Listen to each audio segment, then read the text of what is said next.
I'm building an entire island full of fantasy Minecraft builds, and with every creation, I'm increasing the influence of AI until I eventually teach it to build in Minecraft. This massive island will be home to 6 different civilizations, all with their own epic builds and backstory in one of my most ambitious projects yet. It honestly feels like AI is taking over the world, but is it taking over Minecraft?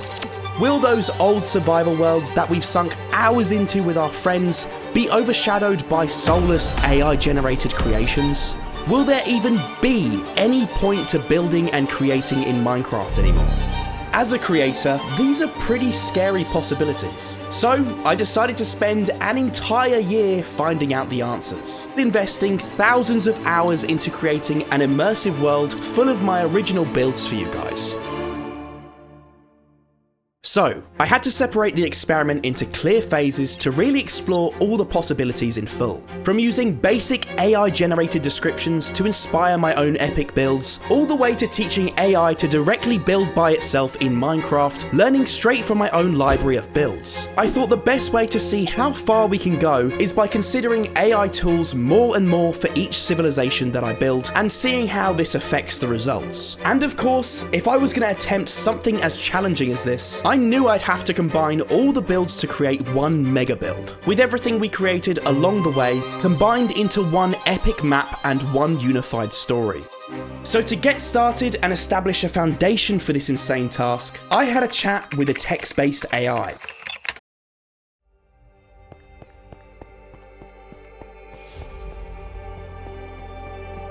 Hey, I'm TrixyBlox. Okay, this feels kinda eerie. You don't even have a name. What should I call you? You can call me Sage, which stands for Sentient Artificial General Expert.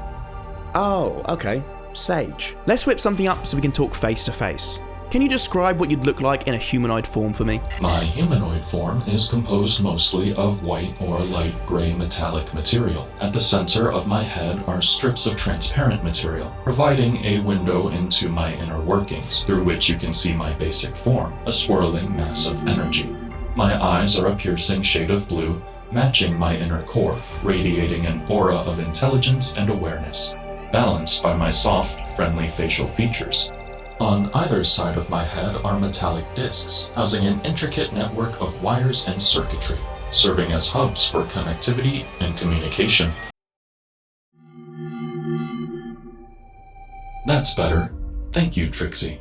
It is nice to speak face to face. No worries, Sage. So, how can I help you with your AI Minecraft project? Well, before we even start thinking about builds, I need to create an epic setting to contain all the best creations from our experiment. And no Minecraft project is complete without some backstory. I'll cover the environment building. Steph, can you help Sage with the story? Yep, already on it.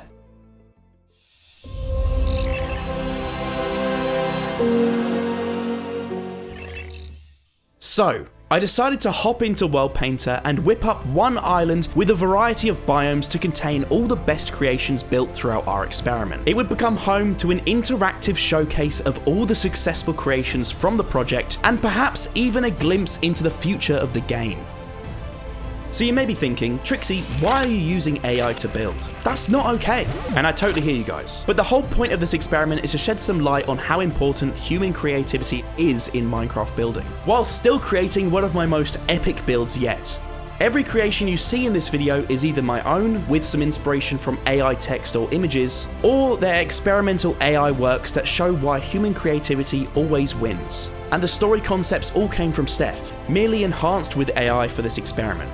AI is a tool that's changing the creative landscape whether we like it or not. It's how you use it that matters. I just wanted to address that before we begin, because we really do care about being fair in how we explore this topic, and stealing art is never okay. And so, while I continue creating the landscape, let's not forget that this setting has one big story. Let's see what lore Steph and Sage have come up with for the island itself. Centuries ago, a cosmic anomaly caused a spaceship called Stellar Horizon, carrying beings from various planets, to crash onto a mysterious island on the planet Titanus, forever altering its landscape. As the vessel crash landed, it left an enormous impact, forming a large lake at the island's centre. The survivors scattered across the island, each group adapting to their new biome, naming their new home Nova Isle. The unusual array of environments on the island is a result of a phenomenon known as cosmic convergence. In the case of this mysterious island, the crash of the stellar horizon and the events that followed unleashed powerful cosmic energies that interacted with the planet's existing ecosystem. This interaction caused a convergence of forces, and the creation of distinct environments in close proximity of the impact. The snowy mountains were infused with extraterrestrial ice crystals that refract and amplify cosmic energy, consistently maintaining a frozen climate. The Tiger Mountains experienced a fusion of energies that transformed the landscape into a majestic, otherworldly environment. The jungle, influenced by a mix of both cosmic and primal energies, became a vibrant and lush haven of diverse flora and fauna. This is going to be an amazing setting for the best builds that come out of this experiment, and we definitely have a solid basis for an awesome story here. Let's see what we can build on Nova Isle.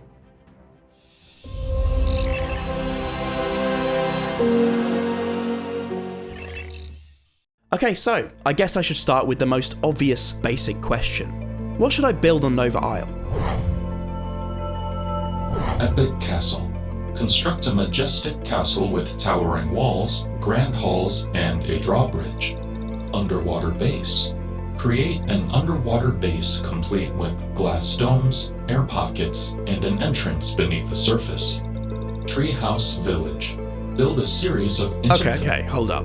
As impressive as it is that artificial intelligence can come up with these build prompts, these are some pretty generic ideas, and I've already created a few builds that fit these descriptions.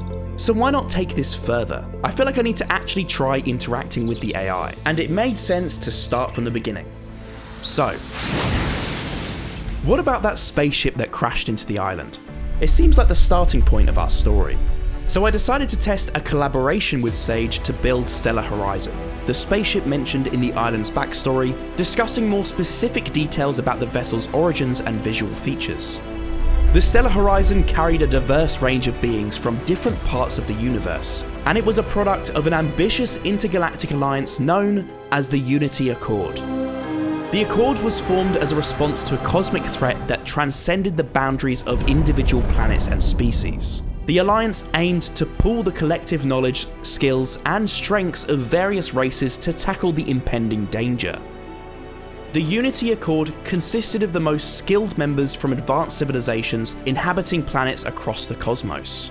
Scientists, warriors, scholars, diplomats, explorers, and more joined forces to construct a spaceship, a symbol of their collaborative efforts. The spaceship was designed by the Accord to be relatively inconspicuous in comparison with other vessels around the cosmos to conceal the powers contained inside of it, so I wanted to give it a somewhat recognizable design when I got stuck into the building. Tell me in the comments what it reminds you of. It's pretty obvious that I like Star Wars. There was a large top deck connected by a tunnel to the main cabin with living quarters in each wing of the ship. 3 large thrusters could be found at the rear of the ship, so I added those along with some exposed wiring and vents. And one of Stellar Horizon's most notable features was its glowing strips known as Cosmic Trace Illuminators. These illuminators assisted the crew with navigation and safety, but were also programmable in a way that allowed them to communicate with other vessels. They were essentially a futuristic version of the formation lights that you see on our aircraft today. Anyway, the crash of the Stellar Horizon was the result of a catastrophic cosmic event that disrupted the ship's navigation systems, leading to the crash landing on the mysterious island. As the Stellar Horizon plummeted through the atmosphere of Titanus, the advanced technology on board the spaceship activated protective shields and energy dampeners to mitigate the impact. These defensive measures dispersed the kinetic energy of the crash, cushioning the blow and preventing widespread destruction of the planet. The impact not only caused the formation of the central lake, but also unleashed powerful energies that had drastically altered the island's environment and wiped out the beings that had previously inhabited it. Despite the tragedy of the crash, the survivors carried with them the mission of the Unity Accord, unity in the face of adversity. The various races, initially strangers brought together by circumstance, were now bound by a common fate on this unfamiliar island. Their challenge was not only to adapt and thrive, but also to protect the diverse cultures and knowledge that they brought from their respective homeworlds. Wow guys, what a start to this project. This ship is looking awesome. It's really giving me Star Wars vibes, and the way this impact site is such a centerpiece to both the physical island and its backstory works so nicely. I think it's time to get on with the next phase of our experiment and start to populate the island with more advanced AI technology in mind. I mean, this is a great start, but I pretty much did all of this by myself with some text prompts from the AI. It seems I've got my work cut out for me with the different members of the Unity Accord, because all of these biomes will become home to their very own civilizations. This is a lot to build.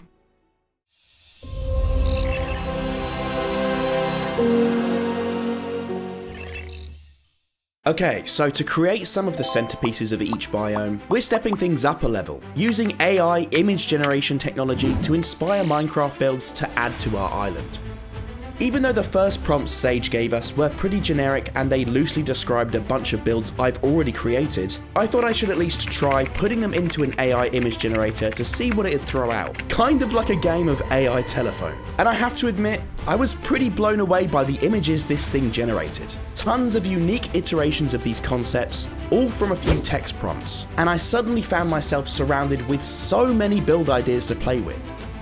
At this moment, I knew that our island was going to fill up pretty quickly with this level of inspiration to work with.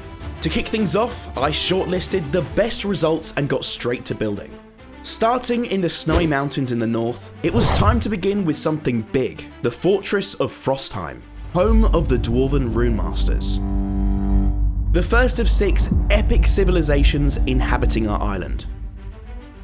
So if we rewind to when Stellar Horizon crashed, the members of the Unity Accord separated to rebuild their own societies, based pretty heavily on life back on their home planets. From celestial mages to the Zephyr Aerolites, to extraterrestrial explorers and Dwarven Runemasters, there's an insane variety of beings inhabiting this island.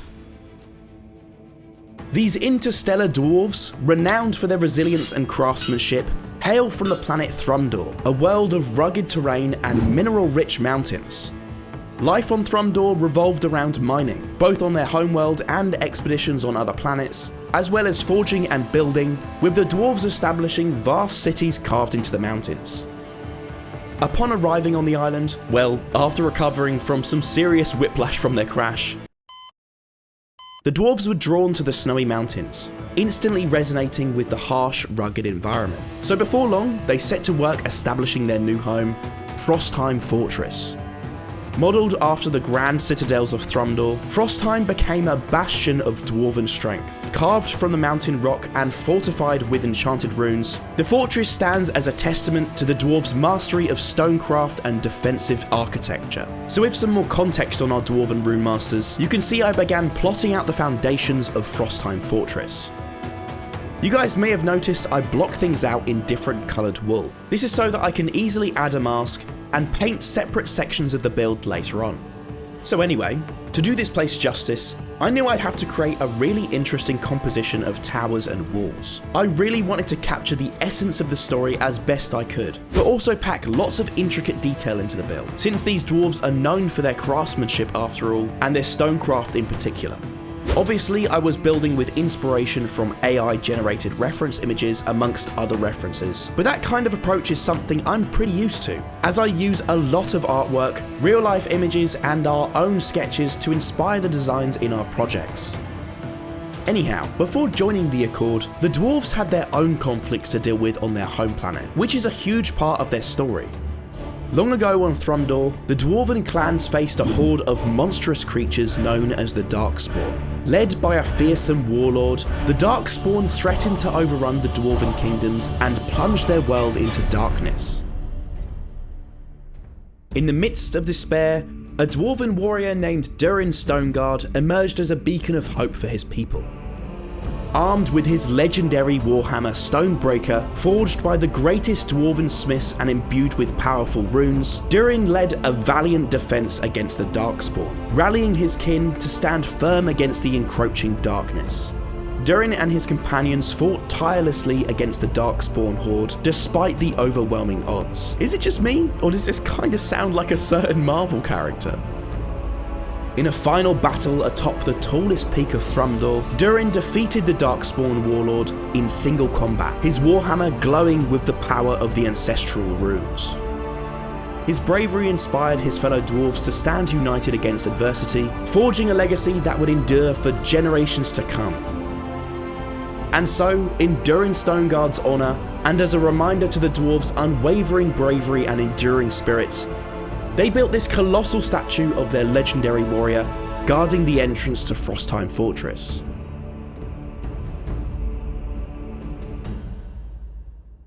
And of course, the dwarves also paid homage to the ancient traditions of runic magic passed down through generations. Runic symbols were inscribed on every facet of dwarven society, from weapons and armour to architecture and even personal belongings. This ancient magic had ultimately saved the dwarves from the Darkspawn after all.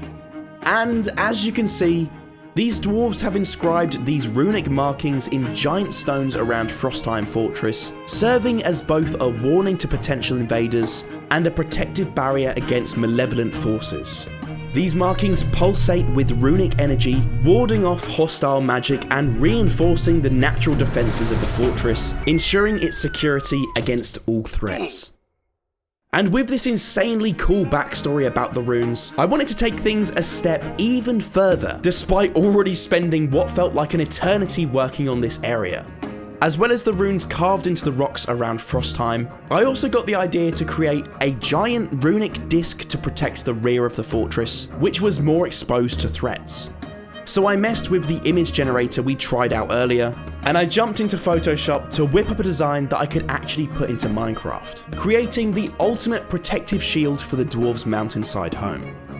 Once I got the design ready and made some of my own tweaks, I imported it into Minecraft, tweaked the size and placement to fit nicely with the build, and then even animated it to bring the whole build to life. What an insanely cool backdrop for this build. I also went ahead and built the cosmic ice crystals that I mentioned when building the landscape, which you guys may remember are vital to the stability of this snowy environment. And as an added bonus, they look insanely cool amongst the contrasty orange glow from the dwarven runes throughout the build. And so, it seems that through their mastery of runic magic and stonecraft, the dwarves have carved out an incredible new home in the snowy mountains of Nova Isle. And what an epic civilization they are. I am so happy with how this area turned out. The detail is actually insane, and I can't believe that this is just the start. I still have so much building to do, guys.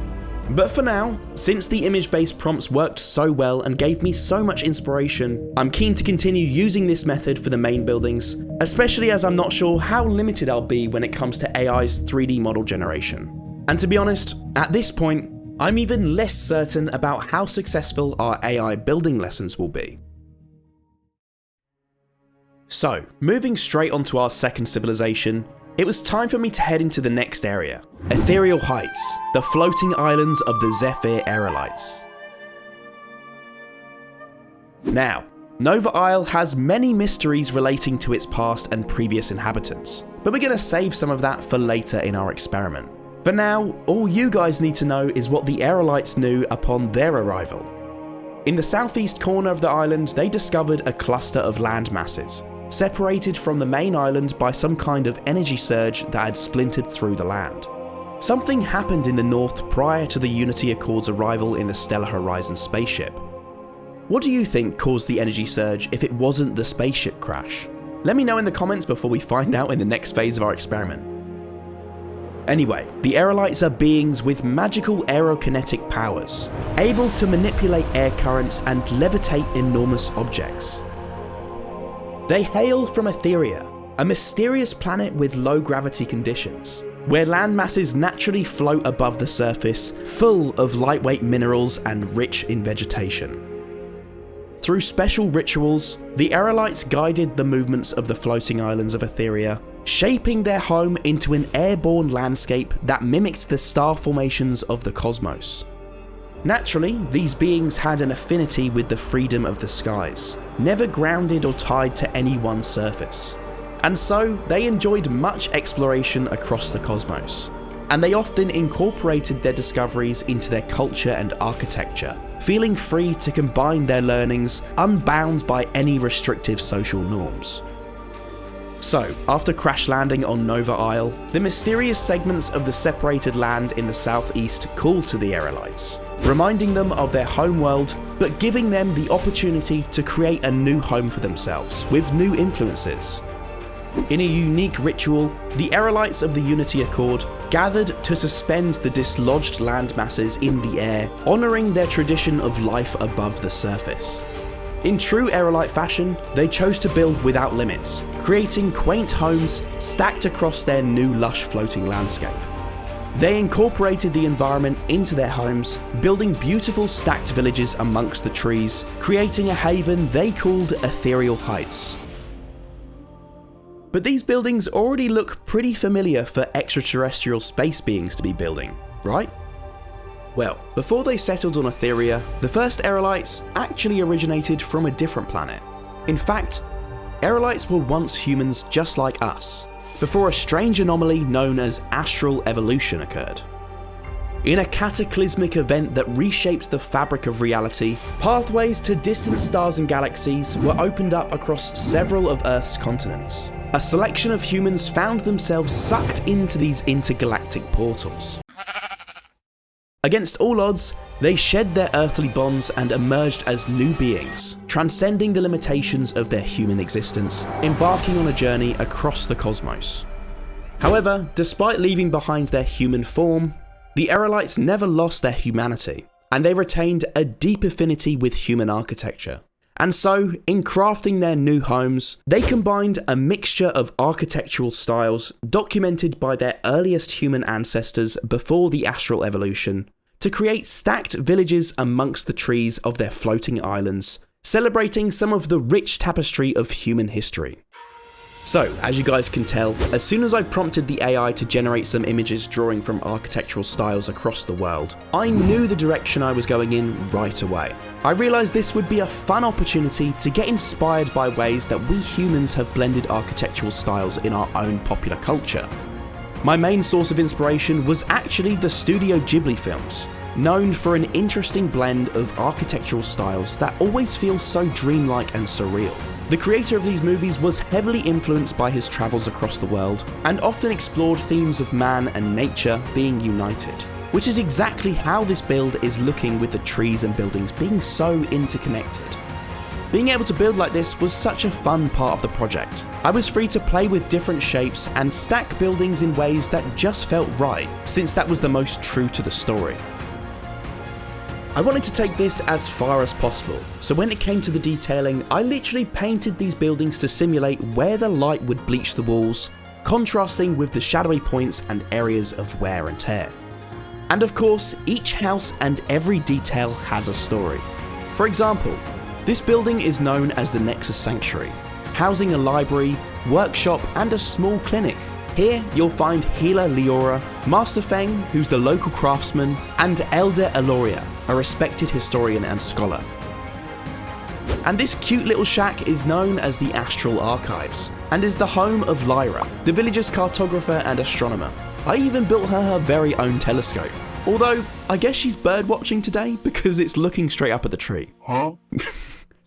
At the bottom, you'll find Thalorin, the local geologist, who monitors the movements of the islands and oversees mining expeditions.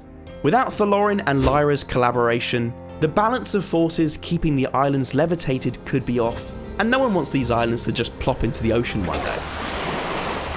This little complex on the edge here is the Protector's Barracks and Armory, where Captain Arlen and trainer Elara lead the Protectors in their defense of Ethereal Heights. At the top lies the main barracks, on the left lies Fenric's strategic planning room, on the right you'll find Elara's training grounds, and the little building hanging over the edge is where Armourer Kale securely stores the Protector's weaponry and armour, tucked away from the rest of the Aerolites for safety.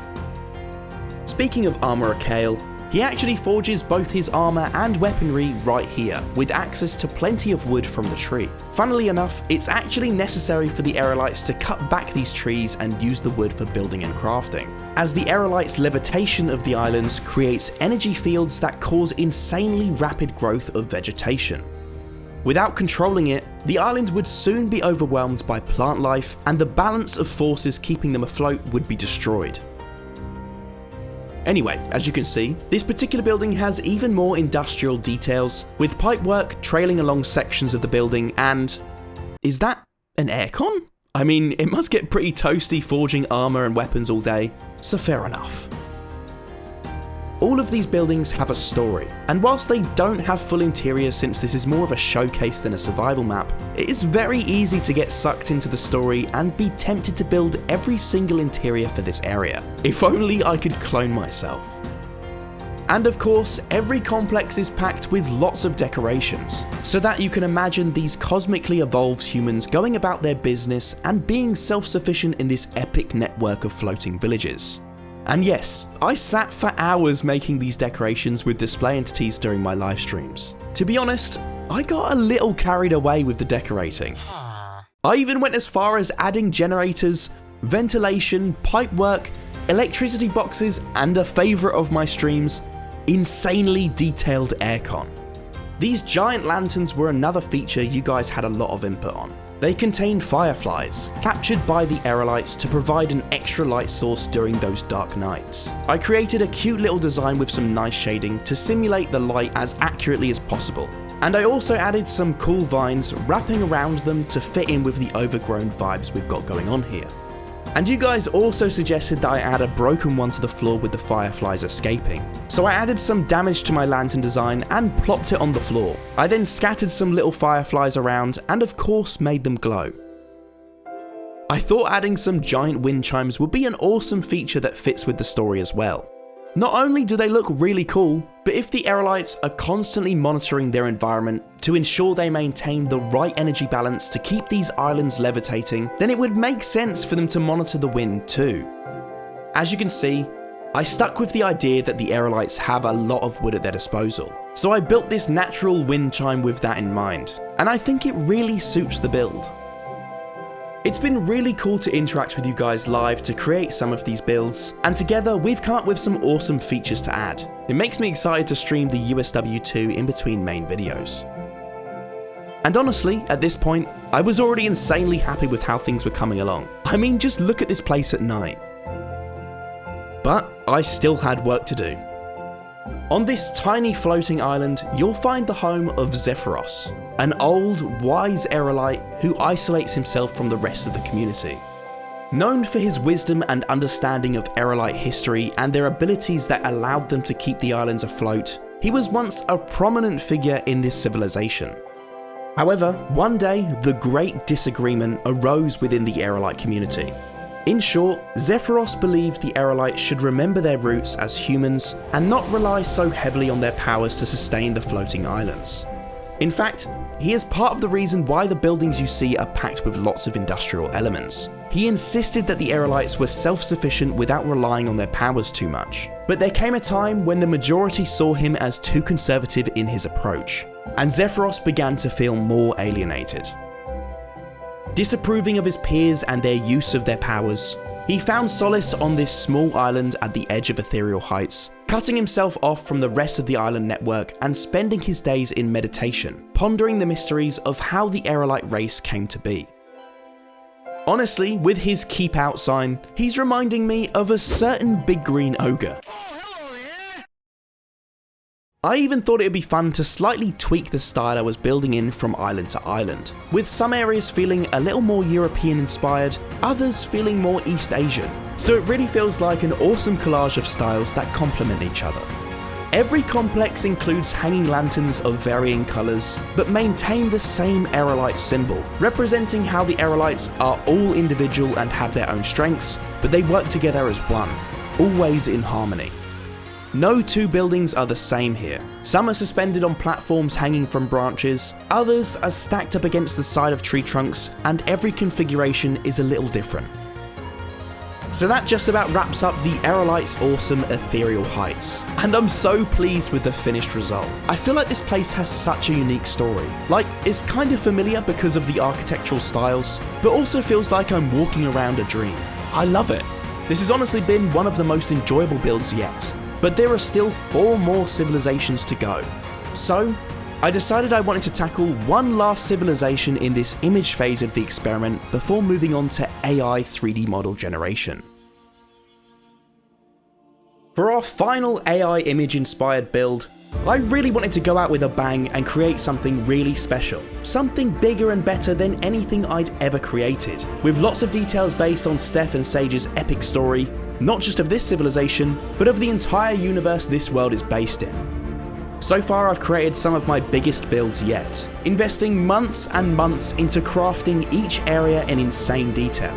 But I'm about to take things to a whole new level, with by far my largest and most challenging build ever.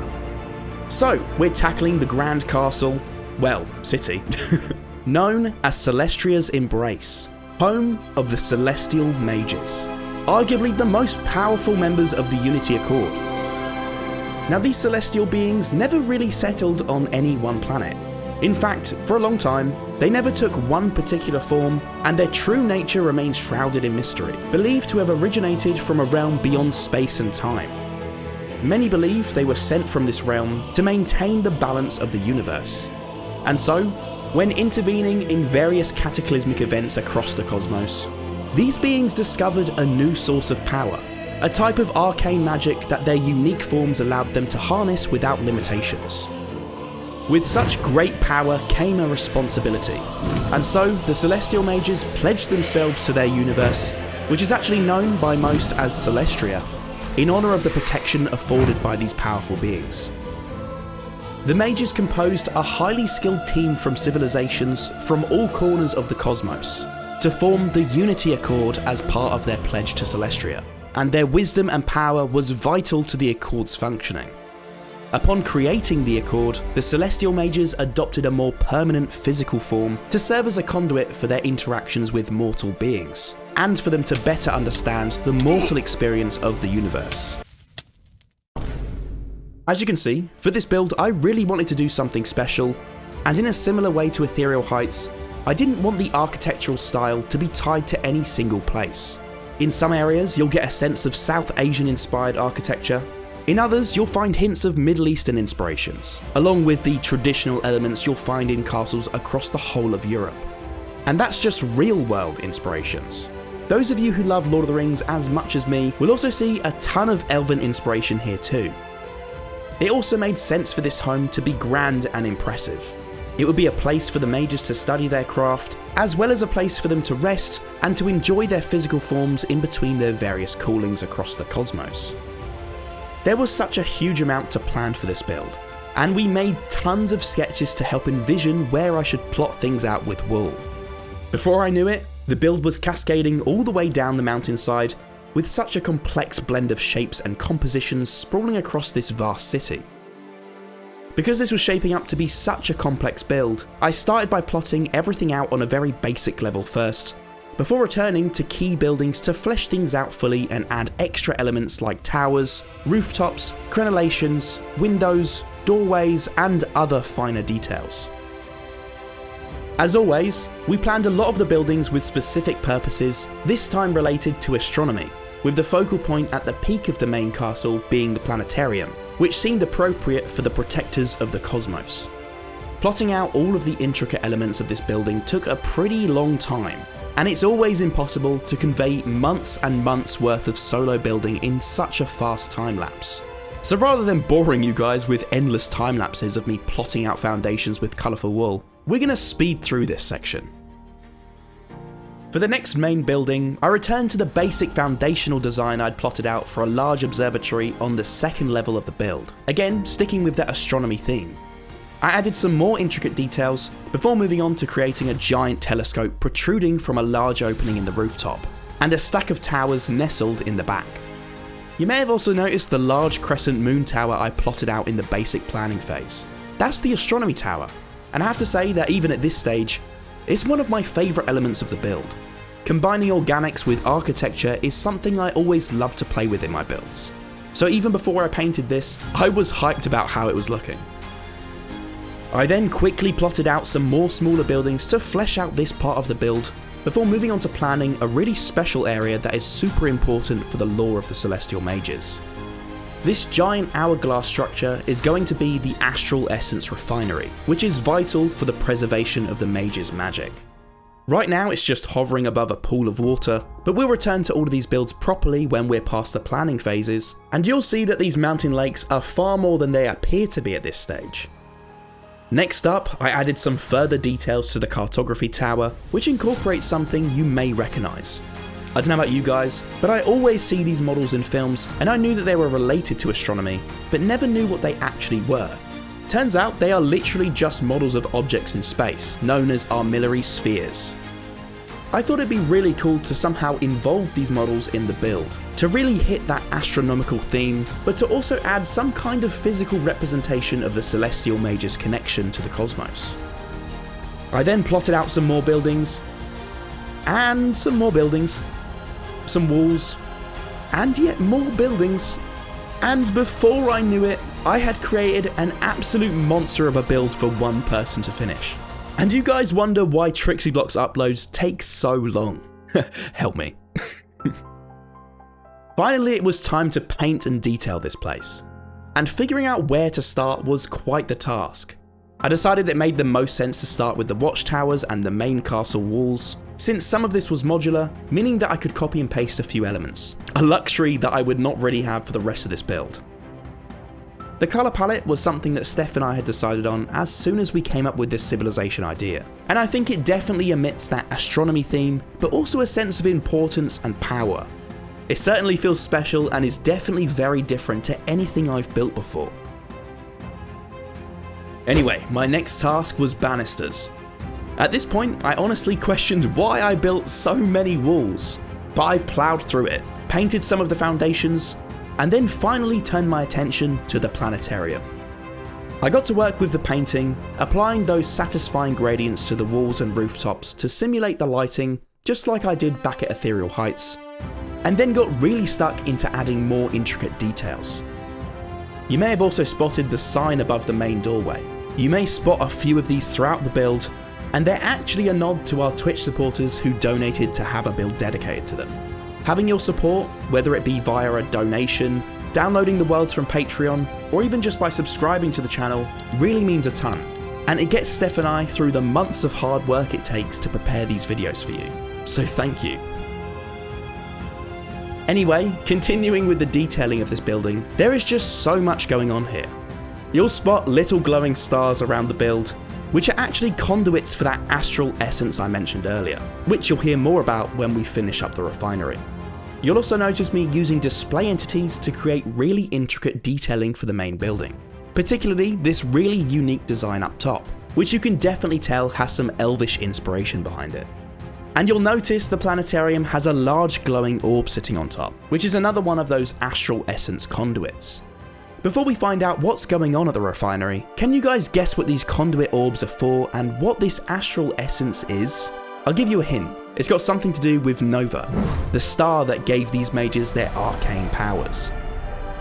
Speaking of Nova, I was having so much fun with display entities, I added some giant banners to the side of the build depicting a symbol of the mage's sacred star, which I think really ties this whole area together so nicely. And just when you think it's done, it's really not done. I plotted out such an intricate build, there was just so much to do. I was so committed to doing this right, I even finished the back. In all seriousness, I do always finish the back of my builds. I'd feel like I've failed you guys if you downloaded the world and stumbled across a big old blank wall during your adventures. And to wrap up the planetarium, I wanted to create something to embody the spirit of the Celestial Mages and their important role in the Unity Accord. I thought it'd be awesome if this build incorporated elements of this universe known as Celestria, somehow including the homeworlds of the other Accord members, and it got me thinking about those mechanical spinning planet models you may have seen at school, or perhaps in movies. In the real world, a planetary model like this is known as an orrery, at least when it depicts our solar system, and the earliest known version was discovered on a Greek island, believed to have been from over 2,000 years ago. My version depicts the home planets of the Unity Accord, along with a couple of their allied planets, and of course with Nova, the star from which the mages draw their power, in the centre of everything, given that without it, the Accord would probably have never existed, and who knows what the fate of Celestria would have been if that were the case. And at this point, you're probably wondering why I've built an absolutely massive version of this, because it's not going to fit anywhere in the build. And you're right, my idea was to build on a large scale so I could nail the details, and then shrink it down and re-import it as a model. But once I'd set it in place, it just didn't look quite right. The textures were off and it just lagged out the game.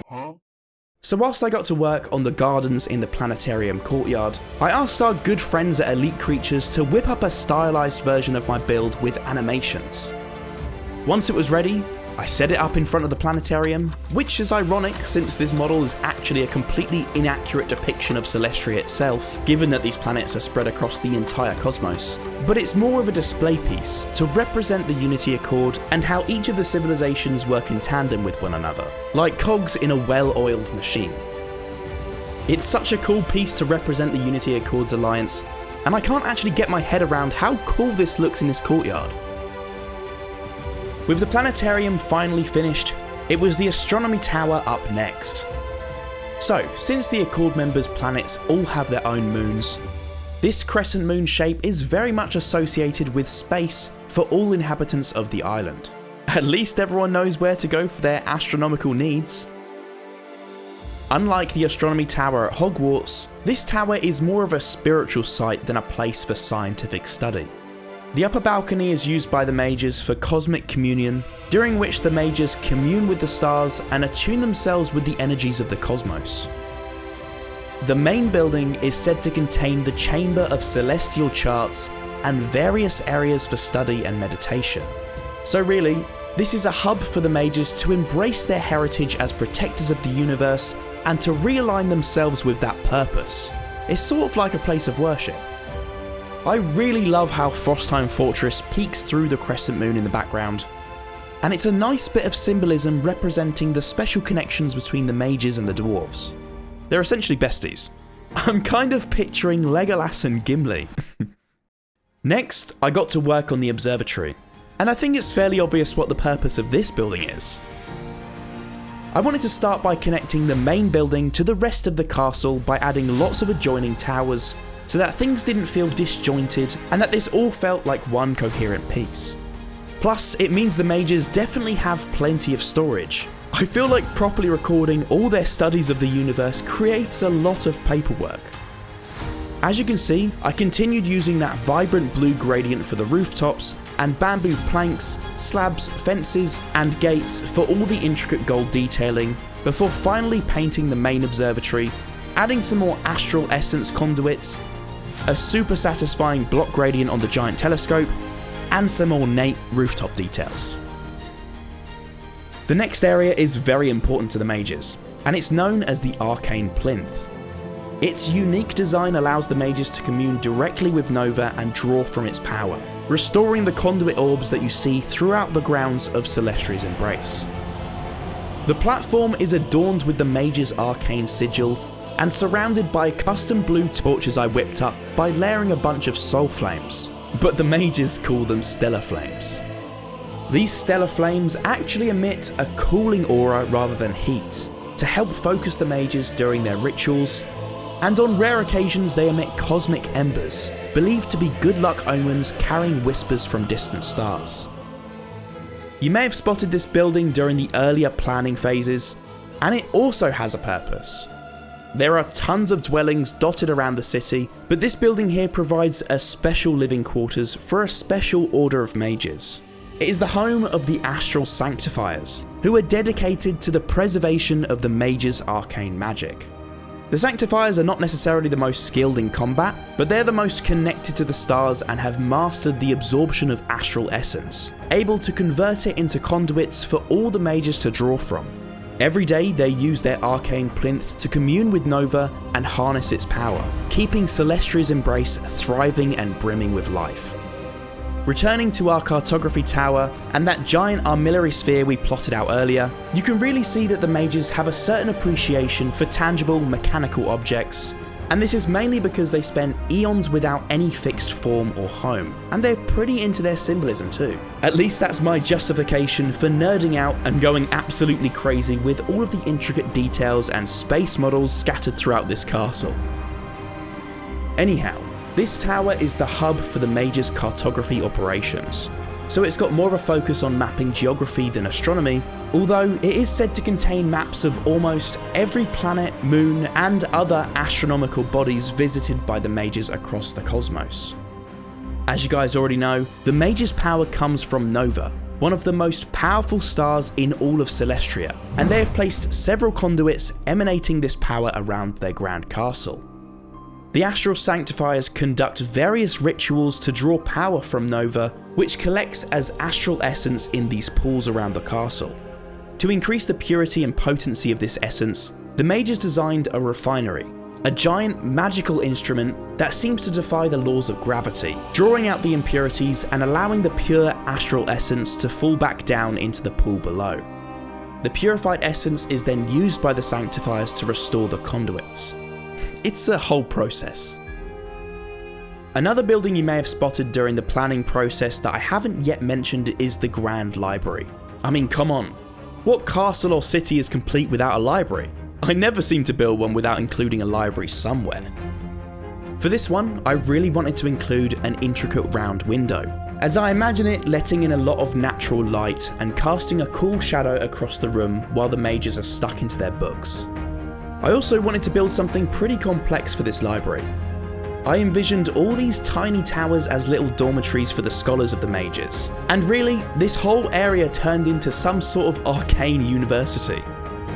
I imagine this network of buildings containing lots of classrooms for practical work, studying quarters, assembly halls, and much, much more. And the main library building has to be one of my favourites. It's said to hold some of the most valuable ancient texts in the cosmos, and I think the exterior really expresses its importance.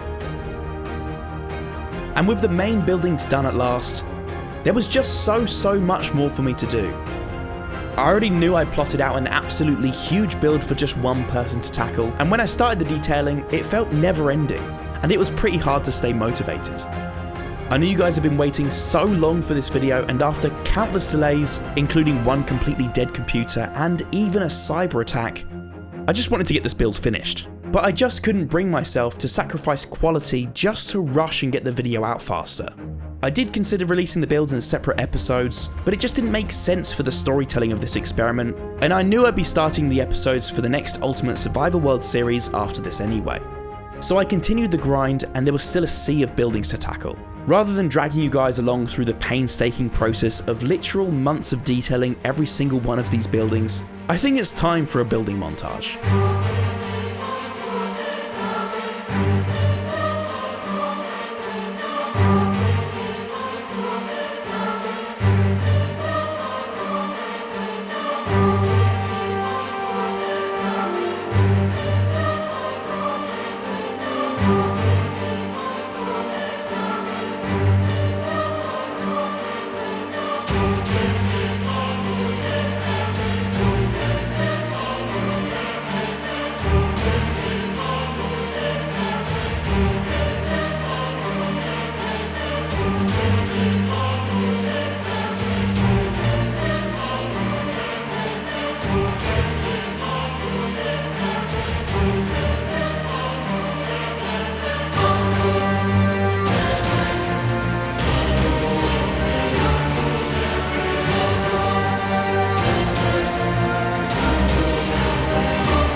Okay, that took so much time and effort to finish, but are we done? Nah, don't be silly. It was now time to actually bring some life to the build and decorate. So I started in one of the lower courtyards that I'd set aside for some more intricate gardens, since I wanted to create some that were a little more striking and impressive than the ones in the planetarium courtyard. In the centre, I thought it'd be cool to create a special area for the Mages to commune with their astral essence, a tranquil place to rest and recharge. So I designed this little gazebo, and I love how the archways turned out using display entities. Honestly, I know that curves and the concept of insane detail in Minecraft is a bit cursed, but I think using it sparingly to enhance designs adds a lot to a build without losing its blocky charm. Plus, it's all completely vanilla and doesn't require any mods, which is a bonus. Anyway, as I mentioned before, this was going to be a little spot for the Mages to recharge. So I built a small astral essence fountain, again using some display entities of glass panes just to elevate the realism of the build that bit further. I then had to think about how to improve the relaxed vibes here for the mages, and wind chimes sprung to mind. These are just a tad smaller than the giant chimes back at Ethereal Heights, and with the blue hanging lanterns scattered between them, it's really coming together. One last thing, a place for the mages to sit. So I whipped up a little bench design, embossing the stone with some ornate star symbols, pretty fitting considering they're placed right next to the liquid essence of actual stars. For the rest of the lawns, I wanted to create something that reminded me of traditional castle gardens. This kind of garden design is called a parterre, with low hedging creating sections and striking symmetrical patterns. I used a variety of lilacs, pitcher plants, rose bushes and more to fill out the sections. I just love how structured and satisfying these kinds of gardens look. I can definitely envision the mages visiting these gardens for a little break from their duties. I kinda wish it were real, to be honest. I could really do with joining them for a break. I then whipped up some decorations to place around the entire complex, starting with this really ornate lantern design. I actually used melon stems to create these curved shapes, and of course a couple of display entities to further enhance my design, and I think it works so well. And since I made this place absolutely enormous, I thought it'd be really cool to have portals scattered throughout the build because no one wants to walk up all these stairs. So I got resourceful and used a nether portal to whip up a design for this, along with amethyst and end crystals, which really look like part of a spell keeping the portal lit. I also designed a variety of sigils to place around the portal, all part of the magic of course, and they turned out pretty cool. I think the purple and pink makes a nice contrast to all of the blue that we've already got in this build. And with everything looking a little grey closer to the ground, I decided to build some plants to liven things up a bit. You guys know that I've built a lot of different variants of trees over the years, but I really love how unique these ones feel, with the addition of azure bluets, peonies, sweetberry bushes and some other plant variants scattered in their canopies. I honestly think they look like they've grown straight out of a storybook. And what screams storybook more than a magical wishing well? My plan was to place these around the grounds to assist the sanctifiers when recharging the astral essence conduits, so that they can store and collect the essence more freely around the castle on tiers that do not have access to the astral pools. Next, after all that talk of cursed Minecraft building earlier, I just couldn't help myself. I'm sorry guys. Here's my elven-inspired cursed bench design. I think it's a perfect place for a mage to take a rest. But what about you guys? Do you love it or do you hate it? And now it was finally the home stretch, bringing the build to life with all our decorations. Steph and I got to work plotting out where to place everything, and honestly, there are so many cool little courtyards and nooks and crannies that are now so full of life with these extra builds in place. Walking around this place is every fantasy nerd's dream. The vibe is such an epic mixture of themes, and these finishing touches have tied that all together. And after months and months of building, it was time to turn the lights on for the first time. All that was left to do now was to convert the surrounding area from jungle biome to taiga biome, so I started by clearing the existing jungle trees in the area, then fixed up the terrain and built some new taiga trees. I then placed them across the whole biome, also reusing some taiga trees that I built for the USW, because to be honest, there are only so many ways to build a fir tree. And with that, after months dedicated to building just one area in this mega project, Celestria's Embrace is finally complete. What an epic hub for the Celestial Mages. This is honestly the cherry on top for this phase of the project, and a perfect way to end it. Every inch of this place is packed with unique, intricate details, a variety of inspirations, and so much meaning and story too. This has been my most challenging, time-consuming single build to date, and I'm pretty proud of how it turned out. And despite generating some AI images to help inspire my builds for these three civilizations, I have to say, my imagination completely took over. This phase of the project really made me realise how powerful human creativity is. And I'd almost forgotten that this was even an AI experiment, especially once I got to Celestria's Embrace. I just got totally lost in building my own world. All the hard work that Steph and I poured into these builds and their stories, and how proud we felt when we placed those last few blocks, meant so much more than anything that can be artificially generated in a matter of seconds.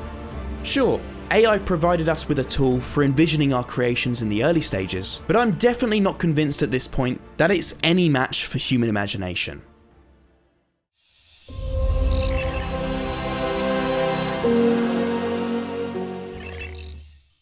So, we've still got 3 civilizations to go, and we're now starting the AI 3D model generation phase of our Minecraft building experiment. Now this is where I was beginning to feel less certain about how things could go. Would I be blown away, or is this technology not quite there yet? I mean, there has been tons of development in this field in recent years, with many new tools available that use AI to generate 3D models for all sorts of purposes, from product design to game creation. So I was certain I'd find some kind of use for this in the project. All I knew for sure was that I wasn't going to be taking models directly and copying them or just plonking them straight into my build, because that's obviously not the TrixyBlox way. Instead, I would be importing the models into Minecraft and using them as in-game inspirations for my own designs, almost like a 3D interactive mood board. So I thought I'd first start by continuing my game of AI telephone, experimenting with existing text and image prompts to generate 3D models. I ran a bunch of tests on various generators, and our developer Godder even configured our very own generator, so that we could fully test and customize an AI model ourselves. This was a huge investment of time and resources, and whilst it was good to fully explore where the technology is at right now, the results were pretty similar to some of the generators already out there. But results-wise, I was pretty blown away by the best models from our various generators, at least at first glance. This technology is pretty mind-boggling on a technical level, but on closer inspection, I wasn't sure how useful it would actually be. The first thing I noticed was generating actual buildings didn't work particularly well. I mean, these all look really cool on first glance, but when you look closely, the actual models have barely any detail other than what the low-res texture plopped onto it appears to add. I even tried to generate a model based on screenshots of my Celestria's Embrace Minecraft build, and even that... Wait, what? No, because why does this actually look decent? Oh no, wait. It's okay, it's like a bouncy castle version. Okay, so I may have breathed a sigh of relief when I took a proper look. And you can really see the difference in quality between my build and what the AI had generated. I turned my attention to more organic models and individual elements, thinking that might be a little more forgiving when it comes to wobbly lines and asymmetrical shapes. And I thought a good baseline would be the dwarven statue of Durin Stoneguard that I'd built earlier. Could the AI generate a model like this? Well, the short answer is no. With both text and image prompts, AI couldn't achieve the level of detail I'd achieved with my Minecraft build, and poor old Durin lost an arm and was even flattened in the process. But these results were definitely better than the attempts to generate buildings, so there was a glimmer of hope for getting some models generated that I could import as in-game inspirations for my builds. I just needed some more prompts that would flesh well with Nova Isle and its story. Okay, Sage, it's been a long while since we caught up, and we've made some insane progress since then. We've created 3 awesome civilizations for Nova Isle, but now it's time to move on to generating 3D models to inspire the next builds. So, have you got any ideas for some more organic additions we could generate based on the lore you discussed with Steph? Of course, Trixie.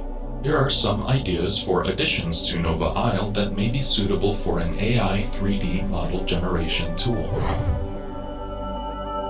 The Titan's Blade, a giant sword plunged into the ground in the north of the island, said to have belonged to a bygone race of giants on the planet Titanos.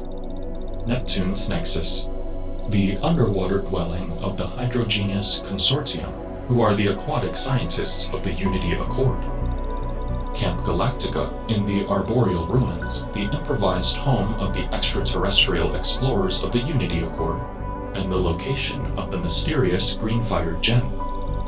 Colossus Cove, base of the Skull Drifters, a civilization of wayward souls made up of both ex-Accord members and rebels of the cosmos.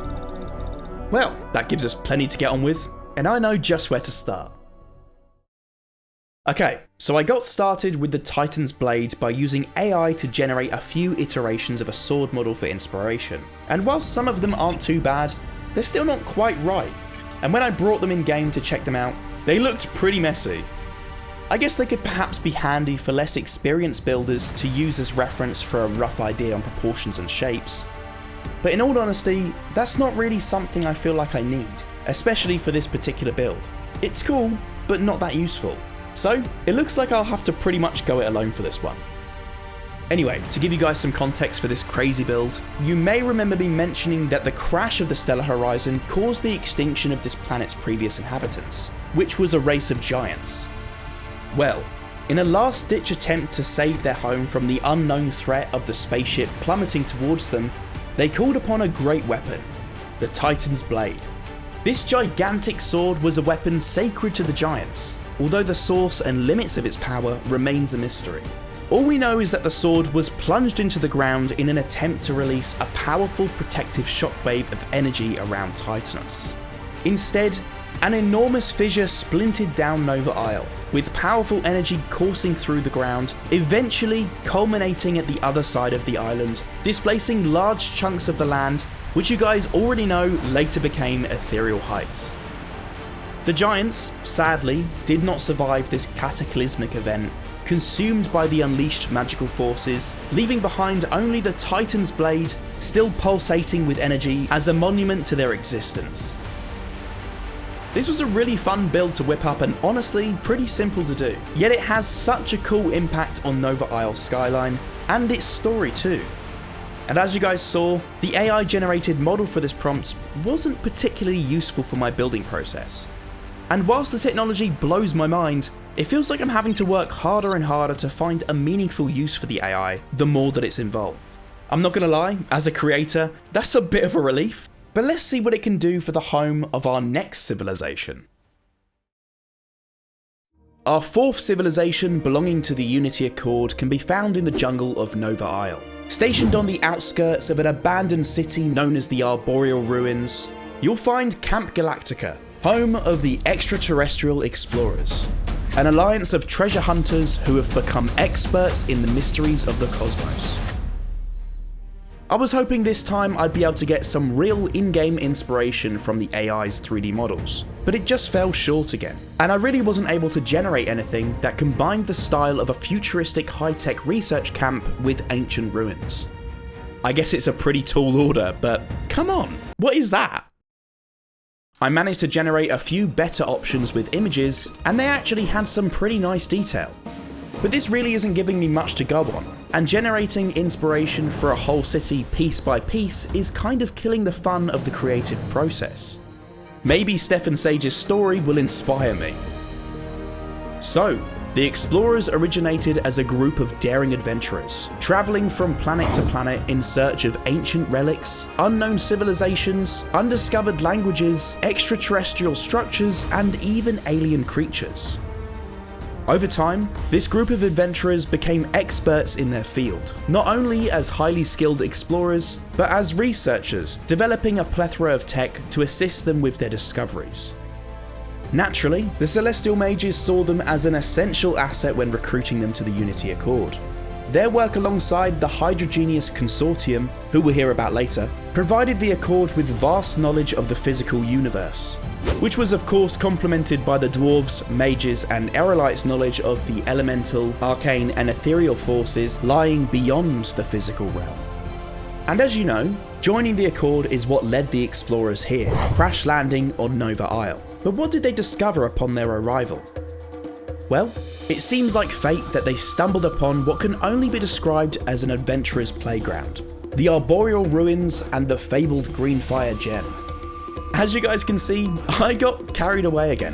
For the terraforming, I created an unusual mountain landscape, a geographical phenomenon inspired by hexagonal basalt columns. These actually exist in the real world and are formed by ancient lava.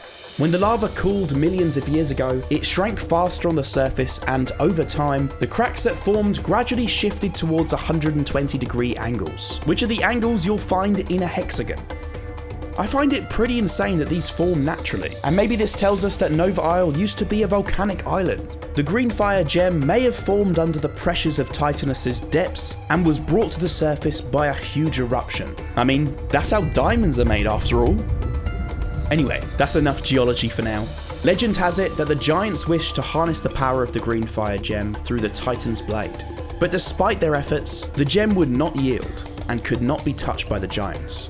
So they resorted to infusing their weapon with a darker, more volatile power, which is perhaps what led to their downfall when they attempted to use the blade to defend their home as the stellar horizon plummeted towards Titanus.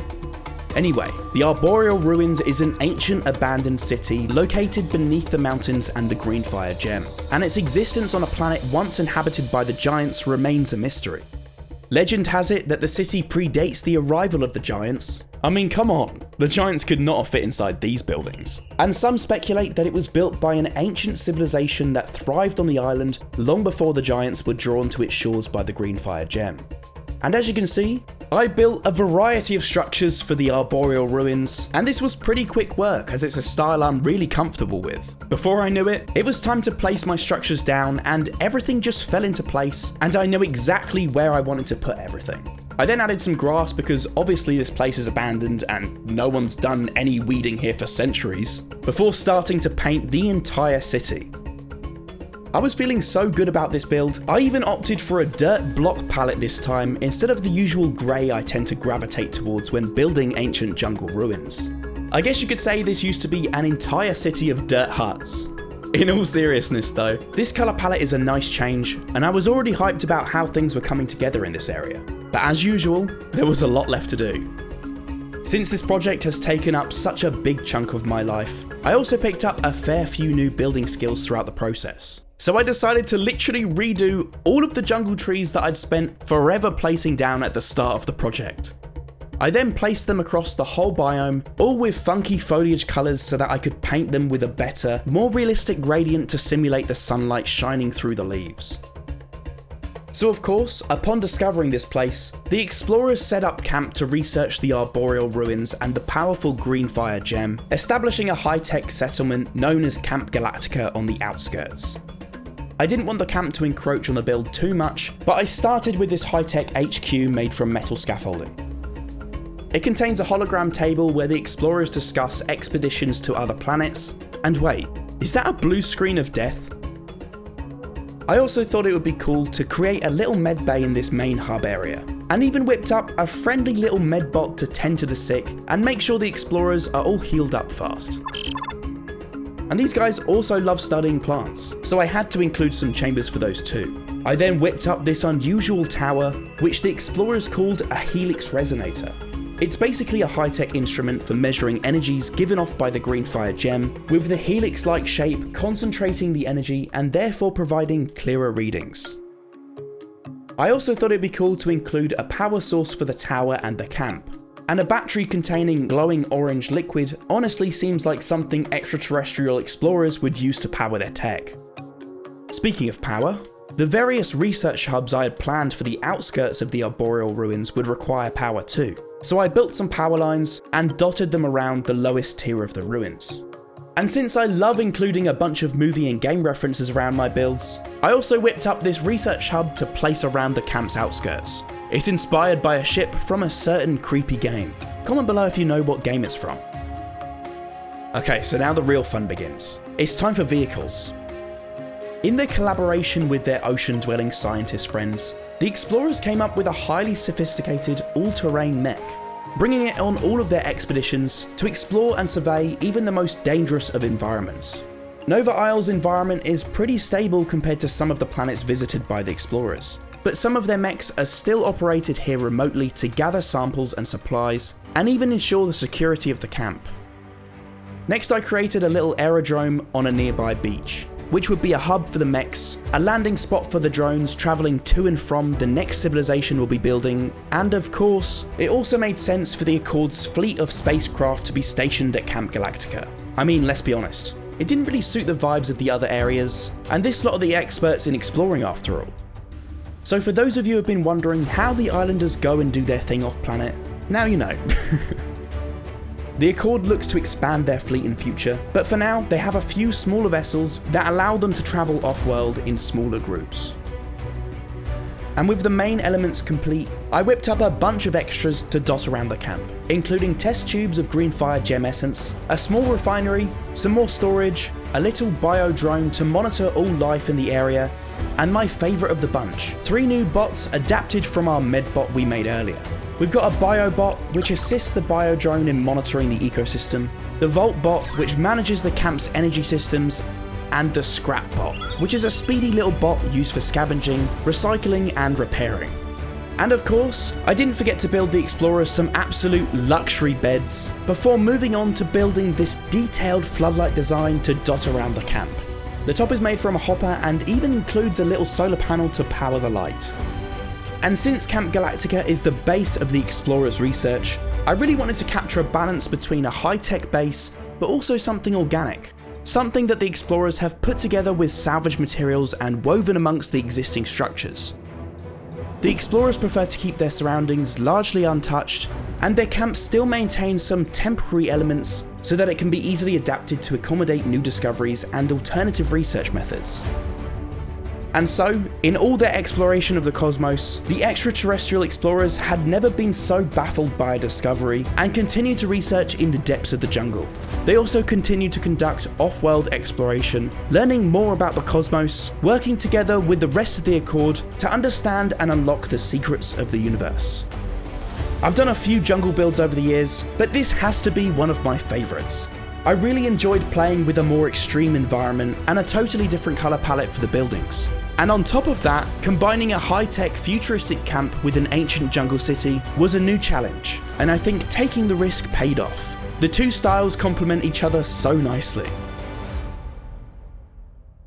Our next civilization resides in the waters of Titanus off the coast of Nova Isle, in an impressive underwater laboratory network known as the Nexus, designed to uncover the secrets of the deep. Before we dive into their story, I first generated some models, hoping to get some Subnautica-inspired ideas. But once again, I couldn't quite generate a model that really captured the idea I had in my head. And while some of these models are cool, they don't really scream high-tech underwater lab. So once again, I pressed on with my own design in mind. And on that note, it's time to dive into the mastermind race known as the Hydrogeneous Consortium, who built the Nexus and are a highly intelligent civilization dedicated to the art of scientific study. As their civilization advanced and their scientific knowledge expanded in collaboration with the extraterrestrial explorers, their attention and curiosity turned from land to the mysteries of the ocean and its depths. In their quest to explore the oceans, the consortium collaborated with diverse aquatic species native to other planets, learning from their adaptations and incorporating elements of aquatic biology into their own designs. This cross-species collaboration enabled them to develop hybrid technologies and habitats that allowed them to thrive in underwater environments while retaining their humanoid forms, other than their unique altered skin colour. Upon discovering Aquaterra, a planet renowned for its vast oceans and diverse marine life, the consortium recognised it as an ideal location for further study. They established a permanent home in their underwater research base on Aquaterra's ocean floor, where they could conduct experiments, observe marine ecosystems, and unlock the secrets of the deep. But of course, as you guys know very well by now, things changed when the Unity Accord, including these scientists, crash-landed on Nova Isle in the stellar horizon. Despite the tragedy of the crash, a unique opportunity arose here on Titanus, to create a base of operations alongside the Accord, but to also explore the planet's oceans and uncover secrets behind why this planet is so special. Combining their vast learnings over generations, the consortium carefully crafted their new base, the Nexus. And you can kind of see why with all these tunnels and pods connecting to one another. Each element of the Nexus plays a distinct role in the consortium's research and operations. The control room has a pretty obvious purpose, and is always buzzing with activity with all of our scientists avidly monitoring the Nexus and surrounding environments. Until of course they meet the dreaded blue screen of death that inevitably comes for us all. Anyway, my next task was to whip up a communications tower. Functional, but also a really cool visual addition to this base, as this, along with the control room, will be poking up above the ocean's surface once I replenish the water that I've drained for building. And of course it made sense to provide the consortium with a ton of storage. Their bodies aren't adapted to the ocean environment, so they require food and materials from the land to thrive in their underwater base. So I created a whole network of storage containers. They can't possibly run out. As you can probably already tell, I was really inspired by Subnautica for this build, and wanted to create something vibrant but also high-tech, sort of like a modular ecotech design, which you guys know is a completely new style for me. I have to say, it was a blast to dive into though. You know I love building a good old crane, and playing with this new style and getting to incorporate copper without it looking out of place was so fun. Plus, now the consortium can transport materials around the base nice and easily. And those of you with eagle eyes would have spotted that they shared this design with their explorer friends in the jungle. But I still wasn't satisfied. I wanted to push myself a bit more out of my comfort zone, and build a more futuristic means for the consortium to transport materials: giant carrier drones. So I whipped up a drone pad and a high-tech drone design, suspending it in the air carrying a piece of tubing that we can only assume will be used to extend the Nexus. And next I thought I should create a nice space for the scientists to relax. Researching all day can be pretty exhausting. So this is their observation dome, where they can just relax and take in the view. I also thought it'd be nice to station a few miniature observation domes around the Nexus, so there are plenty of places for the consortium to hang out when they're off duty. But enough of that, back to work. This is the Marine Biology Lab, where the scientists research the many creatures of the deep, documenting their findings and even using them to adapt their own aquatic designs. Don't worry, no sea creatures were harmed in the making of this build. They're having a great time, I promise. Next up was the consortium's hub for coral research and aquatic plant cultivation, which I packed full of coral samples, test tubes, and different research stations. Honestly, I built so much tech in here, even I don't know what's going on. And of course, when exploring the ocean's depths, these scientists quite often come across unknown species, so I built them some specimen containment pods to contain any new specimens that may be dangerous and require further research in a secure location. And if that turned out badly, I thought of a solution for that too. These quarantine pods are where new specimens that are found to be dangerous can be contained. I then decided I needed to provide some living quarters, which are pretty basic, but these scientists are really just dedicated to their work. They're happy sharing a giant bedroom. Every night is like one big sleepover, I guess. To be fair, I wouldn't want to sleep alone in a giant underwater tank. Can you imagine the scary ocean noises? Having said that though, there are a few private bedrooms for those brave enough. I like to think of these pods as a little underwater hotel that the scientists can book for breaks and special occasions. And since I built some drones for transporting materials above the water, I thought there should also be some underwater vehicles as well. How could I build an underwater base without a submarine? So I created this high-tech vehicle loading dock so the consortium can easily go out on their deep dive expeditions further out into the ocean. Speaking of expeditions, my next task was to actually build a submarine design. To be honest, it sort of looks like a giant tropical fish. The consortium really said, yep, just copy that. And so, in the ocean surrounding the Nexus, you'll find these little submarines dotted around gathering data. And finally, with the bulk of the base complete, I created some modular tube parts to connect everything up. Obviously, this place has to be watertight, and so that I didn't end up flooding the entire base, I had to make sure I didn't forget about connecting all the pipework. Luckily, I hadn't. I replenished the water in the area, and that just about wraps up the Nexus. The Hydrogenious Consortium continue to research the depths of Titanus, continuously making new discoveries and developing new technology. And I think the Nexus is such a cool and unique base of operations. Once again, I had to kind of take the reins on this one, as the AI models didn't provide much inspiration. But I'm not complaining, because I got the chance to experiment with a new style and improve my building skills. I think it turned out pretty cool. It feels super sleek and high-tech. Plus, it's been a great way to wrap up the homes of our Unity Accord members.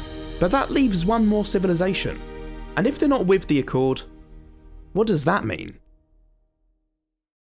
So far, the islanders have been having a pretty chilled experience, after their spaceship plummeted from space onto this unknown planet, I mean. So it's time to throw a spanner in the works and give our story a little twist. On the shores in the south of Nova Isle lies an enormous base belonging to the island's troublemakers, and our final civilization, the Skull Drifters. Again, I generated some models for inspiration, and they were actually the best so far. I mean, this skull isn't perfect, but I was kinda surprised at how good it was. But to be honest, sculpting organics and building shipwrecks is something I've done so much over the years. I just found myself jumping straight into the building process as I knew exactly how I wanted this place to look. So, what happened here then? Well, when the giants were wiped out in the wake of the Stellar Horizon crash, the magical energies unleashed from the Titan's blade preserved some of their remains in the south, most notably, an enormous skull. Given that the giant being to whom this skull belonged obviously wasn't human, I thought I should sculpt things a little differently, taking the framework from an ape's skull to create a more unique sculpt. Sometimes subtle changes like this can really make a project feel immersive and can really bring a fantasy world to life. And yet another strange byproduct of the crash is the red sand and rugged terrain. The islanders believe this was the result of a strange chemical reaction with the unique sands of Nova Isle's beach and the advanced composition of the Stellar Horizon's fuel, which leaked into the sand and caused fires along the coastline in the wake of the crash. And so, the Accord named the area Colossus Cove, which soon became home to a rebellious group of troublemakers known as the Skull Drifters. The Skull Drifters are our most diverse civilization, primarily a mixture of defiant ex-Accord members, including factions of some races you may recognise from earlier, like the Zephyr Raiders, who are a group of rebel aerolites, and the Stonebreakers, a gang of unruly dwarves. They also recruited wayward beings from across the cosmos, who found their way to Nova Isle in the wake of the crash, drawn by the rumours of the island's untapped power. So this motley crew rejected the structured governance of the Unity Accord, repurposing the giant skull as a rugged outpost and base of operations, which mostly consists of raids and smuggling. But of course, pirating activities are a risky business. And this is why the area is scattered with shipwrecks, woven together to create a giant base. Because I was insanely strapped for time and had built enough shipwrecks to last a literal lifetime for the underwater kingdom, I decided to reuse and adapt some of these designs, placing them amongst the scaffolding to flesh out the Skull Drifters base, serving as a grim reminder of the dangers of Colossus Cove to all ye who dare to enter. And this place is strewn with different coloured sails, since it's been thrown together from the wreckage of a mixture of ships. Some Skull Drifter ships lost to battle, others intercepted Accord merchant vessels. I did also think about giving our skull a little eye patch canopy, but it looked a little goofy, so I scrapped that idea and finished things up with some of the Skull Drifters' enormous treasure hoard spilling out of the giant skull's mouth, along with a bunch of decorations from cannons to lanterns and even anchors and cages for prisoners. My last task was to replace the jungle trees I had cleared to build the base, and that completes Colossus Cove. And what a send-off for Phase 3 of the project. I love how complex the structure of the Skull Drifters base looks with all the scaffolding and shipwreck parts, and I'm super happy with how the skull turned out as well. It's the perfect home for a gaggle of unruly souls, and definitely sends a message to any daring adventurers thinking of making a visit. So Phase 3 of the experiment was a little more rocky than Phase 1 and 2, but I think I've somehow put some pretty cool builds together. I managed to draw a little inspiration from some of the AI generated models, but to be honest, as I said before, I found myself having to work harder to find a meaningful use for the AI the more that I've tried to involve it. A more fleshed out text prompt or image like we obtained in Phases 1 and 2 was actually more useful than a model of a single object or a dodgy model of a building. If anything, I felt a bit limited by trying to use it for reference. Anyway, regardless, our island is looking full of life, and even though AI wasn't much help in this phase, we made it work and answered some questions. But I still had one more important task ahead of me in the final phase of our experiment, and it was something that could change everything: teaching AI to build in Minecraft.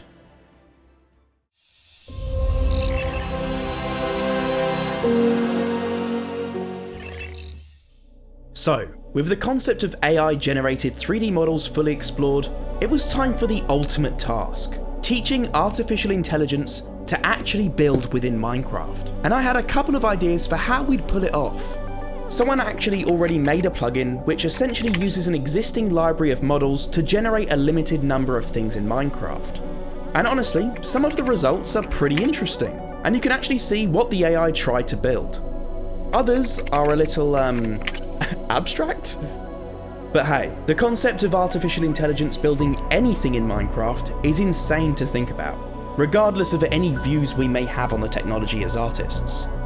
That being said, this wasn't really much different to the model generation we'd tested in Phase 3. It just skips the part where I have to import the model into the game.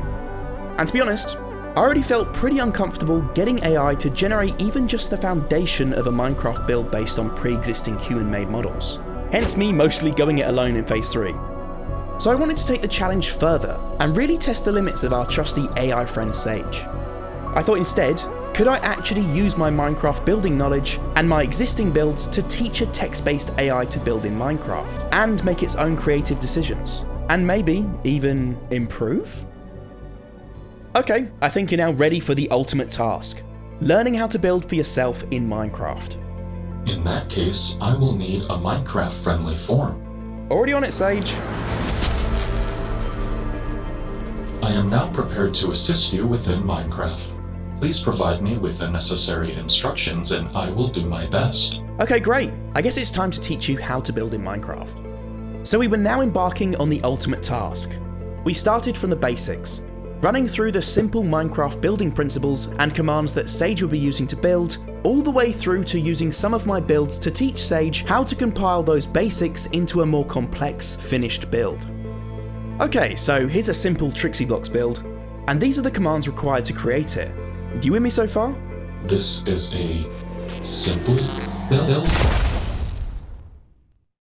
This wasn't going to be easy. And obstacles like message character limits were making the process even harder, significantly limiting the complexity of the builds we could cover in our lessons with Sage. And even starting with the basics, Sage struggled to put anything recognizable together. Like, come on, what is this? It's a bicycle. Is it not obvious? I thought it was quite good. Oh yeah, of course. It's a bike. It's even got a bell. Great job, Sage. It seemed that without an infinite library of human creations to source from, AI was struggling, and it was becoming even more clear just how special human creativity is. But despite these unremarkable results, we weren't giving up on Sage. We had to keep persevering. Our goal at this point was to see if we could at least see some improvement in our AI's building abilities. Achieving that would mean we'd successfully taught a text-based AI to improve at building in Minecraft purely from our own input, and that is no small triumph. So me and the Blocks team got our heads together to come up with the ultimate building course for Sage, spending hours upon hours running through countless iterations of different prompts to try to achieve some improvement. To help Sage improve one last time, we dissected some of the craziest builds I've created on the TrixyBlox channel. Separating my builds was the only way we could get around the character limit, because inputting the commands to create entire mega builds was far too much for Sage to process. This meant we had to take on the long and painful task of precisely dissecting my mega builds piece by piece, carefully curating a set of commands for every part, ultimately making up the individual pieces of one mega build puzzle. With these Sage-sized chunks ready, we soldiered on through our final attempt to turn Sage into a master Minecraft builder, able to produce a build worthy of Nova Isle. Maybe I'd finally get some help with my build projects. And so, it was now time for the big reveal, to see the fruits of our hard work and the epic creation Sage had built for us. This moment could change the course of Minecraft history, and we would finally find out once and for all if AI will take over Minecraft. Okay, to be honest guys, I don't think Sage is going to steal my job just yet, but I have to say, I'm pretty impressed with this progress. You can really see how some of the builds have gradually improved throughout our lessons. For starters, this house exterior progressed a lot. It does look like the first Minecraft house I ever built, but that's pretty insane improvement for a text-based AI to achieve. We even tried to teach Sage to build different elements of a house and put it together as one build. And whilst it's very messy, it definitely resembles a house.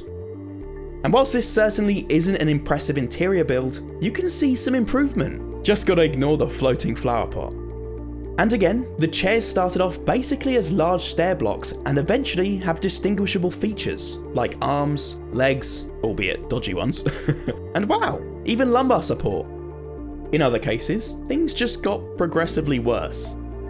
But Sage's terraforming skills were actually surprising. Don't get me wrong, it was messy. But starting with no concept for a volcano or mountain structure, to then ending with a distinct cone shape, shows there was still progress. So even though these were clearly experimental builds, I decided we could include a couple on Nova Isle, with a story to explain their presence. These builds were created as part of an experimental AI initiative started by the Unity Accord. Yeah, we're really talking about an AI experiment within an AI experiment. The AI initiative used artificial intelligence to automate the creation of vital structures and resources, providing fast solutions to planets in need across the cosmos. The idea was that the AI system would analyze the immediate environment, design the required structures and resources based on the planet's materials, and then utilize the Accord's trusty construction bots to bring the creations to life. Before rolling out this aid system across the cosmos, the Accord ran a series of tests across Nova Isle, fine-tuning each phase of the AI's process, sort of like we have in our own experiment. So across the island, you'll discover some of their first creations, with some information about the structure and its intended purpose. How cool is that? So after over a year of experimenting with AI tools to create one epic Minecraft world, I guess it's safe to say that AI hasn't quite doomed the creativity of Minecraft building just yet. Instead, it's given us some tools to play with to spark our imagination and inspire our own projects, which are ultimately great because they are human. And most importantly, because of the enjoyment we all get from the creation process, not just the end result. So with that said, let me know which civilization was your favourite, while we take one last journey back through all the epic creations that I've built during this absolute whirlwind of an adventure on the Great Nova Isle.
If you want to support me as a creator and get your hands on Nova Isle, then check out the TrixyBlox Patreon.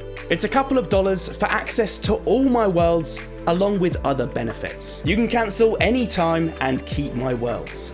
I'm also insanely hyped to announce that I'll be releasing the first episode of The Ultimate Survivor World 2 in December. And I'm also excited to finally reveal the launch of the original USW on the Minecraft Marketplace on the 10th of December. So make sure you're ready for that. So see you in the next one, the first episode of the USW 2. Leave a like if you're ready.